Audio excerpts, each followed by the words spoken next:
Good afternoon and welcome back to web series of human resources. In this web series, we've been configuring the system quite a bit, and we've been talking about, of course, Dynamics 365 Finance and Operation Human Resource module. And we're at a point now where we have actually created an employee. So we've finished and completed our configuration to some extent, the most basic ones, and we've actually created an employee, and right now we're at the fields called addresses. And this video we're going to talk about contact information and the personal information.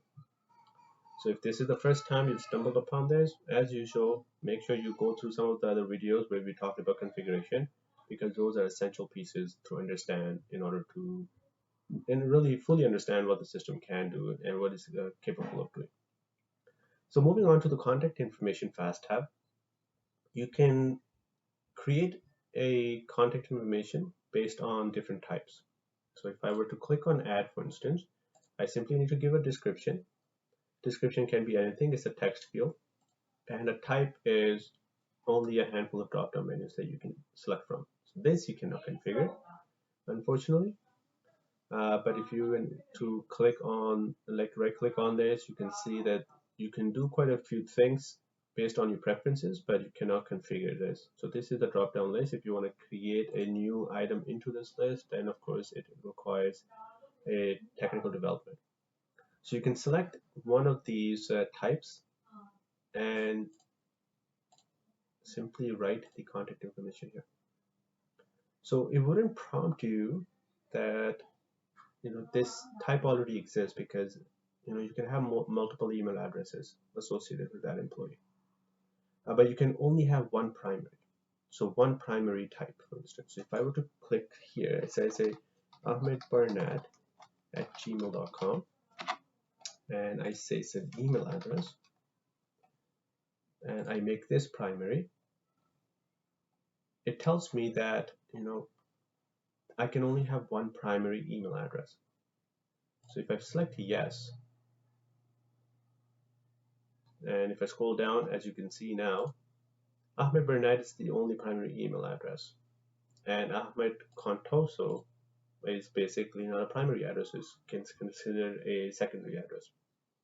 So you can have a whole list of different types, they can overlap, but you can only have one primary address, and that is something that you need to understand, simply because if you need to send this information out to a payroll system, for instance, you want to make sure that your primary is the trigger. Your primary email address is the one that's being picked up, considering you can have multiple email addresses.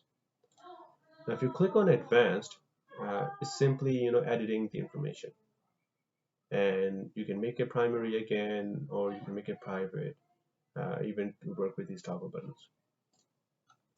So very simple, very straightforward. And moving on to the personal information, where there's a lot more fields, a lot more information that is there that we can talk about. So in here, marital status, you can either have married, so quite a few marital status that are available out of the box. So only reference purposes, of course. And from an HR perspective, you can select the marital statuses. You cannot configure it, so it's just as is. And number of dependents, these actually play a role with the benefits. So even though it is not linked, but this is a reference point where an HR manager would know how many dependents there are. So most likely that's how many dependents you would see in the benefits module when you configure it. And I'll show you how you add dependents down the road in one of my videos. Marital status date, so when they were married, or whenever they were divorced, this is basically reference purposes. You can give it a date there. Ethnic origin, this is something that you can select from, and you can also even view details just if you want more information about what this is about. But this is non-configurable, so if you need to add more ethnicities, then you will need to have a technical resource to simply build that. Gender, so there are actually 3 types of genders now that have been introduced, male and female, and non-specific. So if you obviously have more than one gender that the organization would like to enter in this drop-down menu, then you need a technical resource to create an extension. Date of birth, very intuitive. And then once you select your date of birth, the age is calculated automatically. So as you could see that I cannot change the age. So if I were to change the year here, and I simply do this, 1976, now it's been changed to 46 years. So it does it automatically. Now, because you create a record and it stays in the system, and if there are transactions associated with it, then you cannot delete it. And for whatever reason, unfortunately, that person passes away, you can have that deceased date here. So you can enter that for reference, of course, and then when you terminate this employee, put the date there. It just travels over to past workers. Native language, you can have quite a few languages. You can configure this actually, very easy to do. Simply click on the view details and then you should be able to configure that. Education, full-time, it doesn't have any impact on any of the processes. A lot of these information here is basically for reference purposes only, for record keeping. So education, you can put their educational background here. So maybe their majors or maybe even their university name here. Whatever your client would prefer to enter is a text field. Smoker, this actually plays a role in benefits. So when you configure benefits management module, there is a field in rates where we can configure and say that if this is a smoker, if this employee is a smoker, then there's a different rate associated with it. So this toggle button actually plays a role there. Person with disability, so just for reference, if this person has some form of a disability, you can turn this on and then have some notes associated with this record. And verification date has to do with the disability when it was verified by a professional person that who administered it that it is a disability, just a date. And the military service, so if this employee has any military service performed, you can capture that data here. If they're even disabled veteran, you can have that record as well. And the last few pieces, expatriate ruling, something that I've never used personally. It's very applicable to US, I believe, in my implementations. My my HR managers of clients that I was working with never really had any intention of using this field. And the last piece is, of course, the country, very self-intuitive.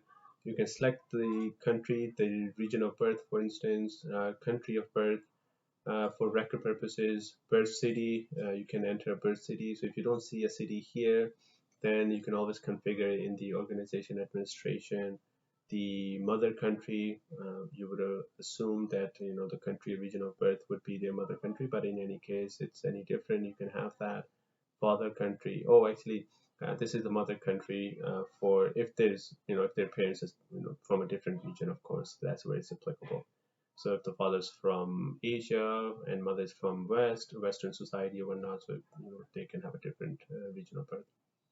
And citizenship. So of course you would want to know what kind of citizenship they hold. You can only select one, unfortunately, here. If you need more than one, you would need to create a new field with a technical resource. And the nationality of country. So if they have more than one nationality, unfortunately, you would have to, of course, create a new drop-down menu. This is something not very difficult to do, but you would need to create a design document. That's a separate story of how management consultants work in the IT advisory, but something different to talk about. Right? In any case, you would have to create a design document and then have a technical resource build that. So with this, we've actually gone through almost everything that you would need to know under the profile tab of an employee. And in the next video, we're going to actually talk about the work history and some of the fields that are applicable there that I have seen in my implementation.